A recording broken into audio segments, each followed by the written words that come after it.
Após 12 anos como autarca, 8 dos quais a Presidente da Câmara, anunciou a 11 de maio que não se recandidatava a um novo mandato. Esta é a primeira grande entrevista de Paulo Cunha após a decisão de deixar a vida autárquica e a primeira pergunta será: quando é que tomou esta decisão? Bom, muito bom dia. Antes de mais, obrigado pela oportunidade. A decisão de minha não recandidatura resultou de uma reflexão feita ao longo dos últimos meses. Não é uma reflexão de anos, é uma reflexão de cerca de 2 meses, onde procurei perceber o que é que seria melhor para Famalicão, se a minha continuidade e o exercício de um terceiro, que seria um último mandato, ou se a minha saída, vou chamar-lhe antecipada, criando condições para que Famalicão iniciasse um percurso de médio prazo com uma nova solução autárquica e olhando para as várias circunstâncias que caracterizam a nossa atualidade e o futuro próximo, foi para mim fácil perceber que Famalicão queria ganhar com uma solução que permitisse, repito, a chegada de um executivo autárquico que tivesse um horizonte que fosse além de 4 anos. Esta foi a razão principal da minha decisão. Não há nenhuma conveniência pessoal, não há nenhuma circunstância, felizmente, de saúde. Há tão só razões que dizem respeito ao meu concelho.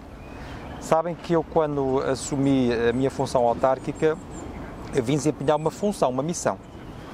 E eu entendo que, em permanência ao longo destes 12 anos, eu pus sempre o meu concelho à frente de qualquer outro interesse, incluindo os meus interesses pessoais. E neste momento não podia ser diferente. Se eu, quando cheguei aqui, cheguei porque pensei que podia ajudar, que podia acrescentar valor, podia trazer algo que fosse benéfico para o concelho, no momento em que eu percebo que é melhor para o concelho que eu saia, eu só podia sair. Sr. Paulo Cunha, como bem sabe, antes do seu anúncio formal de que não se recandidatava, já corriam notícias dessa possibilidade, bem como também já se dava como provável, e como se veio a confirmar, que o candidato da coligação será Mário Passos. Acha que geriu bem esta questão, este processo?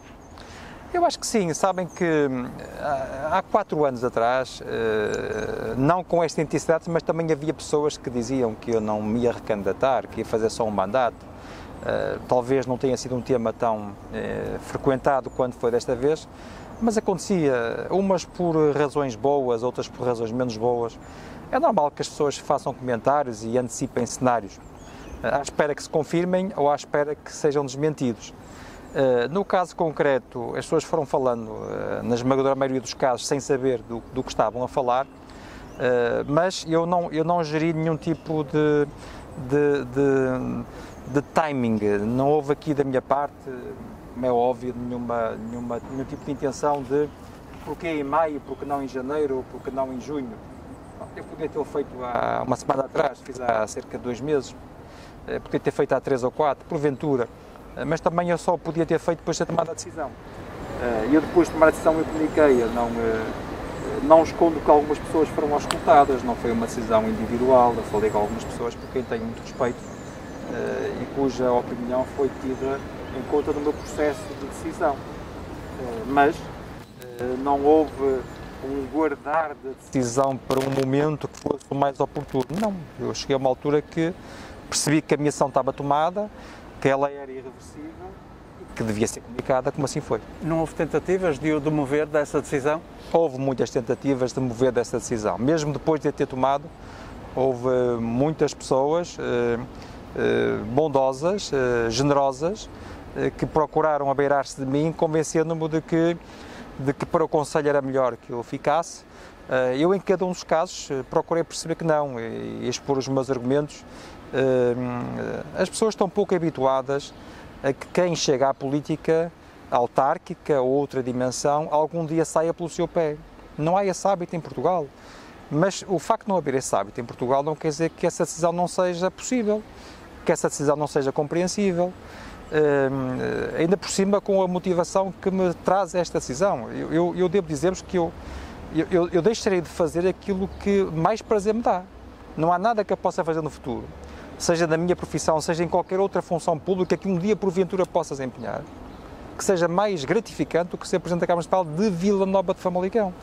Está fora de hipótese eu ser Presidente de uma Câmara Municipal qualquer do país, fosse ela Lisboa ou a mais pequena das cidades em Portugal, porque eu, como autarca, só estou disponível para servir o meu concelho. E foi o meu concelho que eu servi durante 12 anos.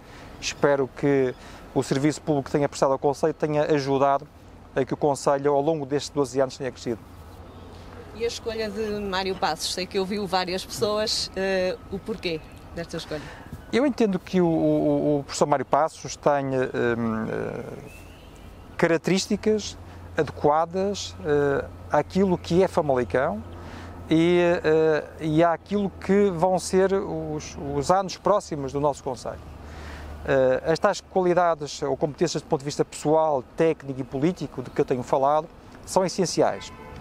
Eu entendo que ele tem a experiência certa do ponto de vista da gestão autárquica, e ter experiência de gestão autárquica é muito importante, e eu sou um exemplo disso. Eu, quando cheguei à presidência da Câmara Municipal de Famalicão, tinha 4 anos de uma intensa experiência autárquica, onde, além dos pelouros que acumulei, tinha a vice-presidência, o que fazia com que eu estivesse em múltiplas iniciativas nas mais diversas áreas da governação autárquica. Isso foi absolutamente decisivo para que os 8 anos em que fui Presidente de Câmara tivessem sido, permitam-me a modéstia, bem-sucedidos. Se eu não tivesse sido autarca antes de ser Presidente, eu estou seguro que o sucesso da minha governação enquanto Presidente não seria o mesmo daquele que foi tendo sido Presidente. Portanto, o facto de Mário Passos ser vereador é um aspecto muito relevante e que o ajudará a ser um excelente Presidente de Câmara. Depois, as questões pessoais e técnicas. Bom, do ponto de vista pessoal, ela é uma pessoa que é generosa, é uma pessoa que é compreensiva, é uma pessoa que é sensível, que não fica indiferente perante uma situação que nos toca, e nós somos tocados por muitas situações.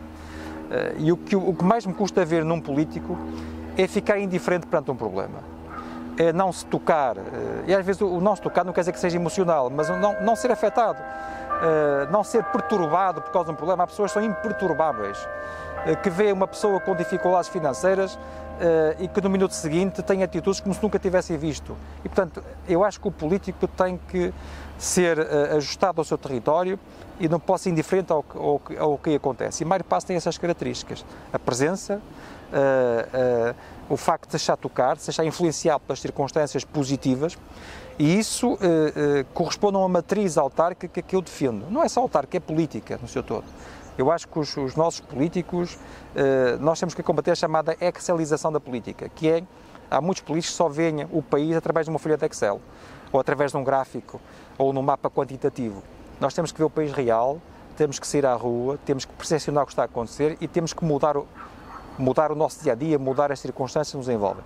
E Mário Passos tem estas características pessoais, tem essa vontade, é resistente, é resiliente, não é alguém que vergue perante a primeira dificuldade, tem enfrentado muitas ao longo da sua vida, nomeadamente autárquica, e em cada um dos casos que ele exerceu enquanto vereador, eu sempre vi nele a pessoa que resolveu o problema, a pessoa que dobrava a esquina se fosse necessário, mas que não recuava, que era persistente e que era capaz e que conseguia chegar ao resultado. Isso parece muito importante, e eu, olhando para estas circunstâncias todas e particularmente para aquilo que o Famalicão precisa no futuro próximo, entendi aqui, enquanto Presidente da Conselhia do PSD, que Mário Passos era a pessoa melhor colocada e por isso propus aos órgãos e fico satisfeito por ter colhido unanimidade na apreciação.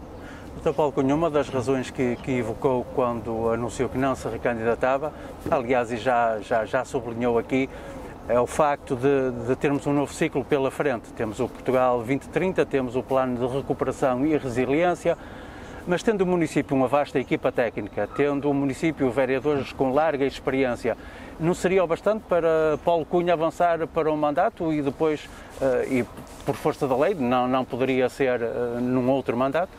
Vocês têm acompanhado ao longo de 12 anos o meu percurso político e muitas das mensagens que eu tenho transmitido à nossa comunidade. Há uma dimensão da minha mensagem política com a qual eu me identifico muito, que se chama pegada geracional ou responsabilidade intergeracional. Eu acho que a maior tentação das pessoas, e particularmente dos políticos, é condicionar o futuro. É deixar a marca para o futuro. É impor um resultado a quem há de vir. Sempre que nós fazemos isto, nós estamos a roubar espaço ao futuro. E não se rouba espaço ao futuro só do ponto de vista ambiental, rouba-se também do ponto de vista geracional, do ponto de vista das realizações. Mas porquê é que há de ser a nossa geração, e somos, a Marta é um pouco mais jovem, mas estamos todos mais ou menos a mesma idade, porque é que há de ser a nossa geração a definir tudo o que vai acontecer aos nossos filhos? Isso não faz sentido. E o que eu digo do ponto de vista geracional, digo também do ponto de vista da governação. Eu não sou capaz de impor algo que vá afetar negativamente quem vier a seguir. E não é só a afetação negativa, é também a capacidade de decisão. Mas porquê é que devemos ser nós a identificar o que é mais importante para quem há de vir a seguir? Nós não devemos deixar espaço, deixar a oportunidade a que outros também decidam o seu presente e o seu futuro próximo. Este encadeamento geracional de mandato governativo pressupõe que nós não caiamos na tentação de fazer os projetos todos agora, os programas todos agora, lançar as obras todas agora, para que quem venha a seguir só tenha que pagar as contas das obras feitas. Não é essa a minha forma de estar na vida pública, nem será. E, portanto, se eu estivesse estes 4 anos, ia ser eu a definir tudo o que ia acontecer até 2030. E eu confesso que não consigo desempenhar esse papel. Há bocadinho falou que vai deixar de fazer uma das coisas que lhe dá mais prazer, a vida autárquica. Podemos entender isto como intervalo e que poderá mais à frente regressar? Ou para à vida autárquica não regressarei. Está fora de hipótese, porque acho que só se passa por aqui uma vez, é a minha opinião, qualquer que seja a faixa etária.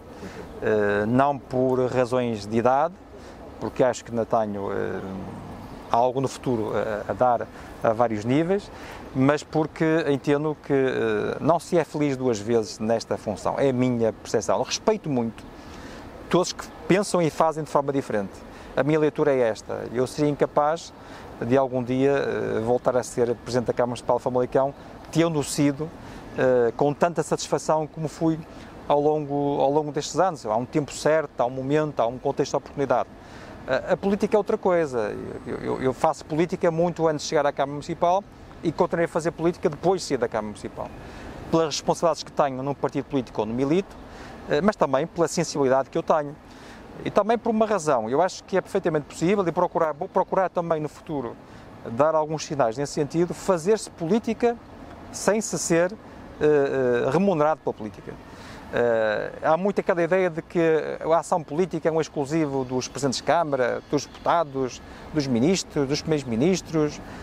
Eu acho que isso é errado, não concordo com essa dimensão e procurarei, da minha forma, à minha maneira, também enquanto cidadão, no contexto cidadão da minha intervenção, dar manifestações ou tomar posições que possam ter essa leitura da ação política, que nem é um exclusivo de partidos, nem é um exclusivo de quem governa uma instituição.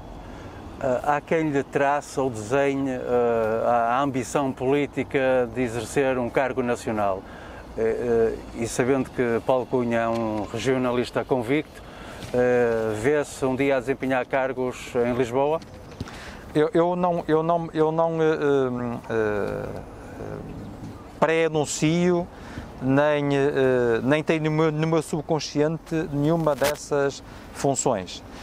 Rui, se recordarmos 15 anos, ou 16, ou 17, ou 18, ou 20 que seja, ninguém diria que o Paulo Cunha ia ser Presidente da Câmara Municipal de Famalicão, nem o próprio Paulo Cunha pensaria isso.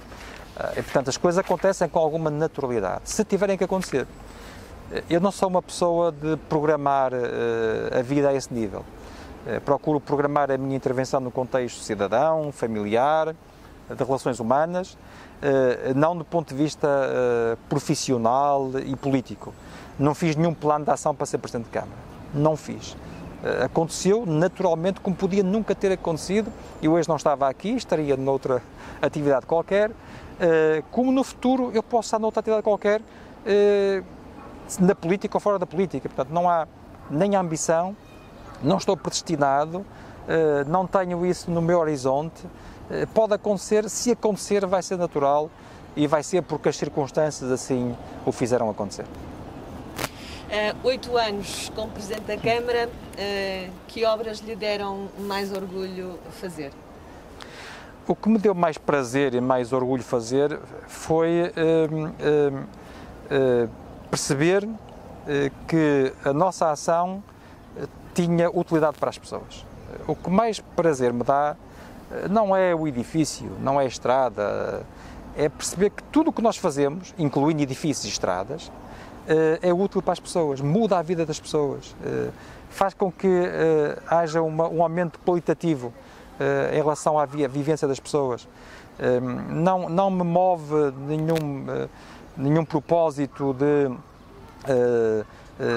ter placas nos edifícios ou ter edifícios esteticamente mais agradáveis ou receber prémios de arquitetura.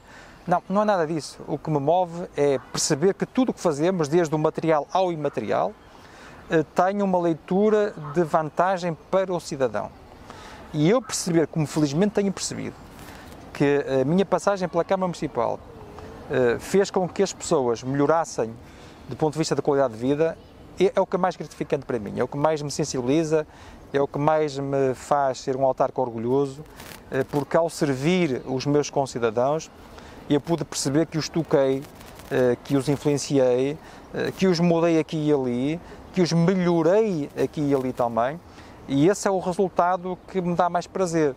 Portanto, eu não elejo nenhuma obra, não elejo nenhum edifício, nenhuma estrada, nenhum parque, nada do género. O que eu elejo é o modo de vida, a forma como as pessoas hoje vivem, a forma como as pessoas se relacionam com o concelho, que eu entendo que é diferente, permitam-me modéstia outra vez, para melhor do que era no passado. Sentiu esse retorno, até porque ao longo dos seus 2 mandatos procurou incutir esse cunho colaborativo e de comunidade, esse sentido de comunidade. Sentiu esse retorno? Senti isso de forma muito permanente. Senti que as pessoas aceitavam as nossas ideias, compreendiam as nossas motivações, participavam nelas. Eu devo dizer que é muito gratificante. Há uma ideia clássica de que os autarcas passam cheques e, portanto, constroem as coisas, mandam fazer um edifício, mandam fazer uma estrada e, portanto, as obras são obras que têm leitura financeira. Tudo o que a Câmara Municipal faz tem uma leitura no orçamento, tem uma leitura do ponto de vista da despesa. Dá-me para dizer que a maior parte das nossas ações, vejam ao nível do empreendedorismo, por exemplo, não tem leitura financeira. Nós conseguimos pôr empresas a construir incubadoras, já repararam nisso? Isso é inédito. Como é que se consegue, por uma Riopel, a construir uma incubadora a troco de nada, sem qualquer tipo de contrapartida, com investimento de centenas de milhares de euros? E só se consegue porque nós colocamos na comunidade um sentimento de participação, de partilha, de corresponsabilidade, granjeamos respeitabilidade, confiança. As instituições, desde associações, empresas, cidadãos, movimentos, viram na Câmara Municipal uma entidade bem intencionada que quer melhorar o território, percepcionaram que todos ganhamos com essas melhorias e, portanto, há aqui uma perspectiva de cooperação entre todo o Concelho na melhoria de todo o Concelho. Em vez de ser a Câmara a fazer para os outros, é o Concelho todo, onde a Câmara também está incluída, a proporcionar esses resultados. E esse é o aspecto mais gratificante, eu tenho percebido em múltiplas situações, no dia-a-dia, em qualquer momento, em qualquer local onde me encontro, percebo que os cidadãos absorveram essa mensagem e esse sempre foi o meu grande propósito. A propósito da sua frase, que a obra que faz é pensar no cidadão, o que é que não fez que gostaria de ter feito ou concluído? Olha, é um setor onde nós ficamos aquém daquilo que desejaríamos, que é o setor da saúde. Nomeadamente os cuidados primários. Eu quero também lembrar-vos que pouco tempo depois de iniciar funções, cerca de 1 ano, tomei uma posição pública, na altura considerada surpreendente, de reivindicar para o município mais competências na área da saúde. Não estava a fazer nenhum prognóstico daquilo que ia acontecer do ponto de vista da saúde, mas o que aconteceu do ponto de vista da pandemia que estamos a viver é uma demonstração de que os municípios, tendo mais competências neste setor, podem ser melhor sucedidos e podem proporcionar melhores resultados para as populações. E nós não conseguimos isso. Não quer dizer que a culpa seja da Câmara, mas nós não conseguimos isso. E porquê já agora? Porquê é que não conseguiram? Não conseguimos porque o Estado português, e a questão não é do governo A, B ou C, o Estado português é muito resistente à mudança. Fecha a mão e não deixa que entre os dedos saiam poderes, prerrogativas, capacidade de decisão. Há corporações em Portugal, setores profissionais, também existem que nós sabemos. E nós não conseguimos fazer na saúde o que fizemos na educação. Porque nós, de educação, conseguimos em Famalicão melhorar o processo educativo. Porquê? Porque assumimos competências. Também tem reflexos orçamentais. Nós gastamos mais todos os anos do que gastaríamos se não fossem as competências ter sido atribuídas ao município. Mas esse gastar mais não significa desperdício. Significa investimento, porque estamos a melhorar a qualidade de vida das pessoas, estamos a melhorar o processo de ensino, estamos a fortalecer o elevador social, que é a educação. Eu gostaria de fazer algo do género na saúde, mas não foi possível. Ainda hoje é difícil avançar com pequenas medidas e andamos com esta batalha há cerca de 6 anos, no sentido de convencer os sucessivos governos de que o país ganhava, o Conselho obviamente ganharia, se localmente os municípios tivessem mais capacidade de decisão, mais capacidade de influenciar do ponto de vista benigno as decisões do ponto de vista da saúde pública, essencialmente ao nível dos cuidados primários, que é uma coisa diferente, como é óbvio, dos cuidados hospitalares, não passa pela cabeça que os hospitais passem para a administração municipal. Mas tudo o que são cuidados primários, os OSFs, os vulgarmente conhecidos por centros de saúde, ficariam a ganhar e a ganhar muito se nós localmente tivéssemos essa competência. Não escondo que essa é uma situação que ficou aquém daquilo que eu desejava. Dr. Paulo Cunha, e falou de saúde, vivemos 2020 e estamos a viver 2001, anos totalmente atípicos e de um grande esforço daquilo que resulta da pandemia Covid-19. A Câmara pugnou por criar, diremos, uma almofada social e de saúde de apoio neste contexto. Acha que chegou a todos? Eu acho que nós chegamos aos que mais precisam. Dizer que chegamos a todos é sempre, digamos que, absoluto e difícil de o assumir. Mas chegamos aos que mais precisam. Fomos inovadores também aqui. Quando há pouco falava na gratificação, não escondo que aquele momento que vivemos entre fevereiro e março do ano passado foram momentos muito complicados nas nossas vidas, do ponto de vista autárquico, também na vida de todos os cidadãos, como é óbvio. Mas nós, que além de termos um problema de saúde pública, também somos cidadãos, tínhamos a ambição de construir soluções para os cidadãos. E na altura eu recordo o quanto apelámos à criatividade dos nossos recursos e nós próprios, nos interpelámos no sentido de sermos inventivos para colocarmos no território soluções que, sendo inovadoras, pudessem resolver os problemas. Desde o apoio à renda... E também aí teve que se antecipar àquilo que poderia ser a ação do próprio Governo. Com certeza. E nós em Famalicão, infelizmente a maioria dos municípios também, chegámos mais cedo à população. Faz lembrar aquele socorro quando alguém está com um problema de saúde ou outro, dá muita importância a quem chega primeiro. E os municípios chegaram primeiro aos cidadãos. A Câmara Municipal de Famalicão chegou primeiro aos famalicenses do que chegou o Estado português. E não chegou só por estar mais perto, porque também há serviços do Estado dentro do Conselho. Chegou porque é mais eficiente, porque tem melhor capacidade de resposta, tem mais sensibilidade e, portanto, percebe mais facilmente o que é preciso fazer mais depressa. E isso aconteceu em Famalicão no âmbito do combate à pandemia. Mas, repito, foi digamos, com um esforço local, aquilo que nós fizemos, mas que felizmente permitiu que naquilo que dependia de nós pudesse aportar aos cidadãos resultados positivos. Marta, desculpa, nós vamos já virar a conversa, mas só ainda dentro deste tema, foi na fase inicial da pandemia e daquilo que se foi percebendo, foi muito difícil a articulação com o município, com as entidades de saúde? Foi difícil. Aliás, dentro das próprias entidades de saúde não havia articulação. Muitas vezes o Dr. Paulo Cunha dizia que não tinha os números, por exemplo, de Covid no Conselho, não teriam. É um exemplo. Nós nem acesso à informação acerca do número de infectados tínhamos em Famalicão. Havia problemas de coordenação, mesmo dentro do próprio Estado. Havia setores, nomeadamente a saúde e a seguridade social, não dialogavam, não eram cooperantes. Nós tivemos problemas em lares residenciais, onde a saúde tomava uma decisão que era contestada pela Segurança Social, por tudo entidades do Estado, tudo entidades do mesmo Governo.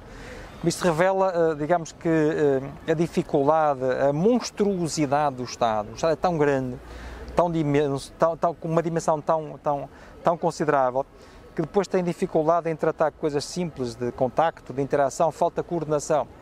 E o município foi para o terreno, sem ter nenhuma função de coordenação, mas a tentar coordenar os vários setores, interagir, Aqui é importante também reforçar o trabalho desde dos hospitais, particularmente os clínicos, mas também as forças de segurança, GNR, PSP, Polícia Municipal e particularmente os bombeiros do nosso concelho, porque nós conseguimos em Famalicão, felizmente, esta coordenação de terreno, digamos assim. Não havia uma coordenação formal, mas no terreno existia, mas foi necessário desbravar no sentido de eliminar barreiras que foram sendo colocadas, dificuldades, falta de confiança, porque os números não se passavam como se fosse um dado secreto. E a Câmara Municipal, como é óbvio, reage e reagiu na altura e tem que reagir sempre quando está em causa interesses do Concelho. Viragem novamente aqui no ponto da nossa conversa e voltando os olhos para o centro da nossa cidade. Neste momento estão a decorrer várias obras na nossa cidade que vão, obviamente, beneficiar todos nós, mas tem recebido críticas dos famalicenses. A gestão de toda esta obra foi bem feita? Tem recebido críticas com sentido, devo dizer, porque é normal que as pessoas reajam negativamente a obras que afetam o seu dia-a-dia, que afetam os seus modos de vida, porque são pessoas que vivem naquela zona, que estacionavam naquela zona, que trabalham naquela zona, que têm que diariamente lidar com máquinas que são barulhentas, com pó, com lama, são sempre transtornos. Eu digo sempre, mesmo em nossa casa, se estivermos a fazer uma obra numa casa de banho ou num sítio qualquer, causa transtorno, muda as nossas rotinas, não é agradável. O que eu tenho procurado pedir às pessoas é compreensão e aproveito a oportunidade para renovar esse pedido de compreensão. As obras não são desejadas, mas são necessárias e serão muito úteis e, acima de tudo, trarão no seu final resultados muito positivos. Nós, na Câmara Municipal, não fazemos as obras quando queremos. Há pessoas que pensam que as obras começam quando o Presidente de Câmara quer que comece. Não é verdade. Esta obra tem uma especificidade. Se algum dia alguém quiser ver o processo todo, vai ver há quanto tempo é que começou o processo e vai perceber porque é que agora a obra começou. Porque primeiro há um projeto, depois o projeto tem que ser aprovado por várias instâncias, depois há uma candidatura a fundos comunitários, depois há um concurso público, depois há concorrentes, depois há decisões e depois a obra começa a ser executada. E nesse período todo, que é de anos, muitas peripécias acontecem, que não dependem da Câmara Municipal, dependem de muitas circunstâncias. O Tribunal de Contas tanto pode precisar de uma semana para avisar o concurso, como 3 meses ou 4. E, portanto, tudo isso oscila. O concorrente pode impugnar o concurso ou não impugnar o concurso, tudo isso altera, pode ir para o tribunal, pode não ir para o tribunal. Portanto, há uma série de nuances que acontecem. E, por último, há obras que não podem ser adiadas. Eu dou-vos 2 exemplos de 2 obras que foram adiadas em Famalicão. O Estádio Municipal e o Centro de Atletismo foram 2 obras adiadas em Famalicão. Porquê? Porque nós percebemos que elas eram extremamente caras no contexto que nós estamos a viver. E eram extremamente caras porque, como é compreensível, as empresas têm muitas obras para executar, os materiais estão a aumentar o seu preço, a mão de obra é escassa e está a ser melhor remunerada, felizmente. Isso faz com que os preços das obras públicas estejam a aumentar. Se nós fôssemos avançar para essas obras agora, nós teríamos a pagar essas obras acima daquilo que eu acho que é o preço justo. E, portanto, nós podíamos perfeitamente relegá-las para o momento posterior, esperando que o mercado volte ao normal e que o custo das obras seja aquele que nós consideramos o mais acertado. Estas obras, como o centro da cidade, como a via ciclopedonal, como as vias cicláveis, como o Cineteatro Narciso de Ferreira, entre outras, são obras participadas com fundos comunitários. São obras que têm um limite temporal para serem executadas. Se elas não forem executadas dentro deste limite temporal, a Câmara Municipal perde o financiamento comunitário. Ora, nós não podíamos dar-nos ao luxo de, por razões de agenda, de oportunidade temporal, estamos a abdicar de 14 ou 15 milhões de euros de fundos comunitários que temos à nossa disposição para executar estas obras. E, portanto, isso é a única explicação para o facto das obras estarem a correr em simultâneo. Agora, a sua delonga não é desejada, mas também é bom nós esquecermos que uma obra como a do centro da cidade, onde não se fazia obras há dezenas de anos, onde se encontra, quando se começa a abrir um buraco, começamos a encontrar uma conduta que não estava catalogada, não estava cadastrada, não existia nos mapas. Portanto, há sempre novidades a acontecer na execução da obra, o que faz com que a obra seja um pouco mais demorada do que aquilo que nós desejávamos, mas apesar disso, eu entendo que ela está em bom curso e que, alguns até ao final do ano, ela possa estar concluída. Essa questão que seguia era mesmo estas obras que estão a decorrer, já havia ciclopedonal, a primeira fase, não é? Porque depois teremos a restante, as obras do centro da cidade, temos também a nova estação rodoviária da Vila Nova de Famalicão. Estarão concluídas dentro dos prazos? Eu penso que até ao final do ano sejam concluídas. Nossa estimativa é que até ao final deste ano, até ao final de 2021, elas estejam concluídas. Mas isso também é uma demonstração daquilo de que não é verdade o que as pessoas pensam. Há muita ideia de que se fazem obras para que sejam inauguradas 15 dias antes das eleições. Não será o caso. Não será o caso. Não há da parte da Câmara Municipal nenhuma pressão para abreviar as obras, para que elas fiquem, porventura, menos bem executadas, mas sejam executadas mais rapidamente, para que o Presidente de Câmara, ainda por cima, não se vá recandidatar, seja ele a inaugurar a obra alguns dias antes das eleições. Não é o caso. Nós queremos que as obras sejam bem feitas e, acima de tudo, queremos uma coisa que eu acho que vai acontecer. É que no dia seguinte, cada cidadão perceba a sua utilidade. Deixem-me lembrar-vos o caso do Parque da Devesa. O quanto ele foi contestado, até politicamente. A posição política dos partidos de oposição acerca do Parque da Devesa era uma coisa impressionante. Hoje é absolutamente consensual que o Parque da Devesa foi uma excelente realização. Eu estou seguro que algo do género vai acontecer em relação ao centro da cidade. Presidente, ao longo da sua gestão fez uma forte aposta na projeção e capacitação do nosso Conselho. Esse objetivo foi concretizado? Está cumprido. As nossas apostas na área da educação e da formação são talvez as apostas com maior grau de discussão do ponto de vista daquilo que era a nossa ambição. Nós fazemos um checklist das nossas propostas eleitorais. E se é verdade que algumas não foram concretizadas, como esta agora do estádio e a do complexo de apoio ao atletismo, não é menos verdade que, por exemplo, na área da educação é uma execução acima de 100%. Nós estamos a executar medidas que não estavam propostas, não estavam programadas. Quer ao nível da infraestrutura física, porque estamos e continuamos a reabilitar escolas, que é ao nível dos projetos e programas educativos. Vejam o caso do ensino que está a chegar a Famalicão.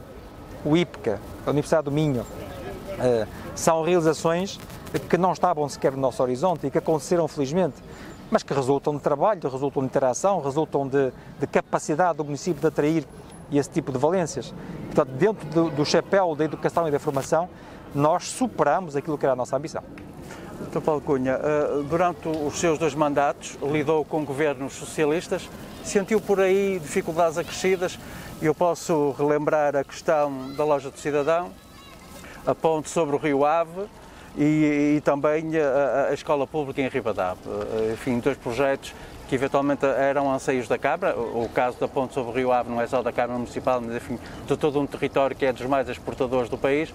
Mas sentiu essas dificuldades por lidar com o governo socialista?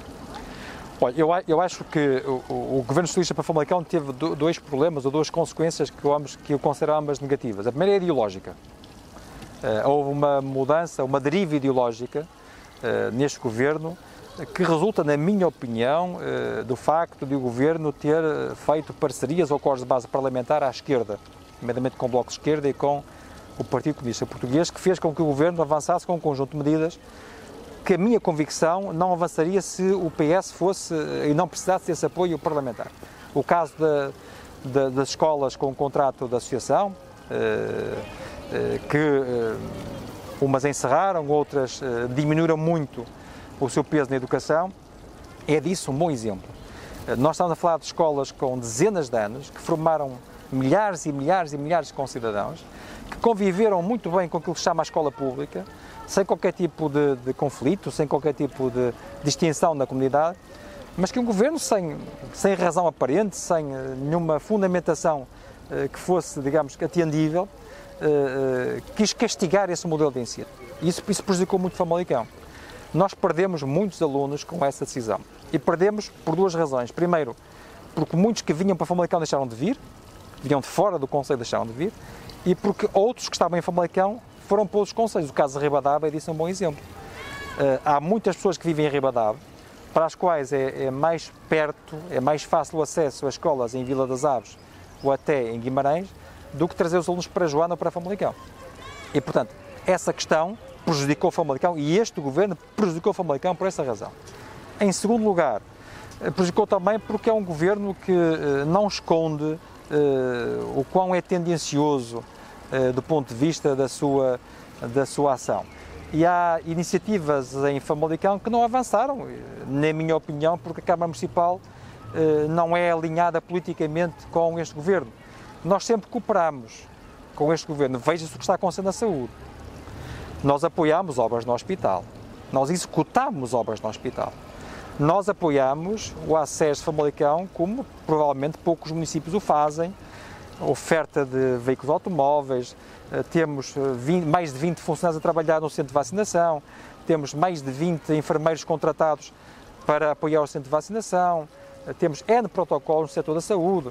O que fizemos das infraestruturas, esta intervenção que faz prolongar a variante nascente para sul, que é a primeira fase da intervenção norte-sul, o novo eixo alternativo A14, foi feito porque a Câmara Municipal custeou parte significativa dessas obras. Portanto, nós, como se diz em bom português, chegámos à frente. Nós apoiámos financeiramente obras do Estado, obras que não são da Câmara Municipal.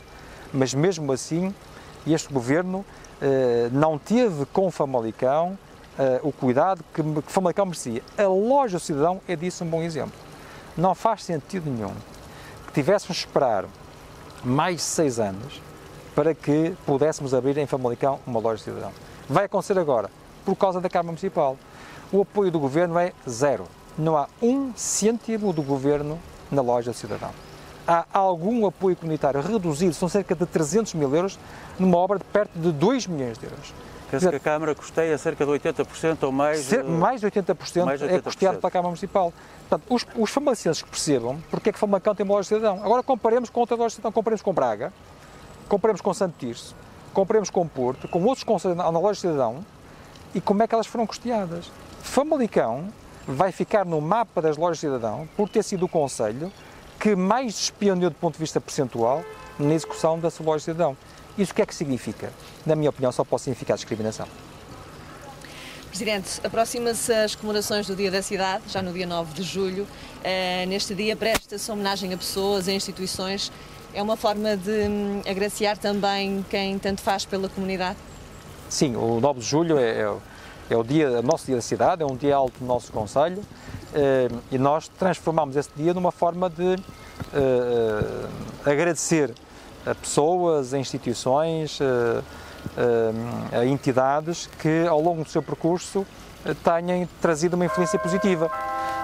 E estou seguro que no próximo 9 de julho vai-se cumprir mais uma vez essa etapa e aquelas e aqueles que serão aí homenageados verão nessa homenagem também o reconhecimento do seu mérito e estou seguro que será um estímulo para continuarem a ajudar Famalicão. Neste fecho de conversa, sente-se que sai com sentimento de dever cumprido? Eu saio satisfeito por aquilo que Famalicão permitiu que eu fizesse. Saio muito agradecido, porque eu não escondo que, para além daquilo que eu fiz pelo Concelho, o Concelho fez muito por mim ao longo destes anos. Porque quando nós empenhamos uma atividade que nos realiza, que nos preenche assim tanto, somos nós quem devemos agradecer. Se não fosse este meu desempenho autárquico, eu não seria a pessoa que eu hoje sou, não teria as dimensões que eu hoje tenho, as competências que eu hoje tenho, não seria o cidadão que penso que sou. E, portanto, ganhei muito mais eu por este desempenho, do ponto de vista pessoal, do ponto de vista da minha motivação, do ponto de vista da minha alegria, da minha satisfação, do que porventura aquilo que eu dei ao Concelho, mas saio reconhecido, saio muito satisfeito por aquilo que pude fazer em Famalicão. Dr. Paulo Cunha, muito obrigada por agradeço. esta conversa. Ficamos por aqui. Esta era a entrevista, a primeira entrevista que o Dr. Paulo Cunha dá então aqui à Cidade hoje, depois de tomar a decisão de não se recandidatar. Obrigada.